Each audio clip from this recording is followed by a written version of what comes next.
Depression দুশ্চিন্তা থেকে মুক্তির উপায় কি?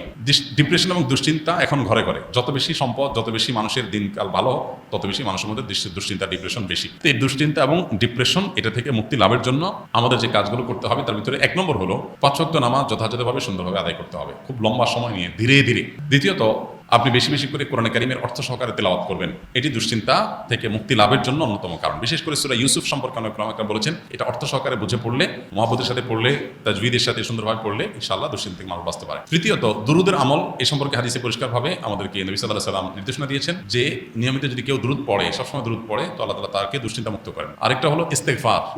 ইস্তেগফার যদি কেউ নিয়মিত পড়েন, তাকে আল্লাহ তাআলা দুশ্চিন্তা থেকে হেফাজত রাখেন। আর এছাড়া দুশ্চিন্তা থেকে মুক্তি লাভের জন্য একটা বিশেষ দোয়া আছে, নবী সাল্লাল্লাহু আলাইহি ওয়াসাল্লাম পড়তেন, আল্লাহুম্মা ইন্নী আউযু বিকা মিনাল হাম্মি ওয়াল হাযান ওয়া আউযু বিকা মিনাল আজজি ওয়াল কাসাল ওয়া আউযু বিকা মিনাল বুখলি ওয়াল জুবন ওয়া আউযু বিকা মিন গালাবাতিদ দাইনি ওয়া কাহরিল রিজাল। আল্লাহ, আপনার কাছ থেকে দুশ্চিন্তা, পেরেশানি, ডিপ্রেশন থেকে আমি পানা চাই।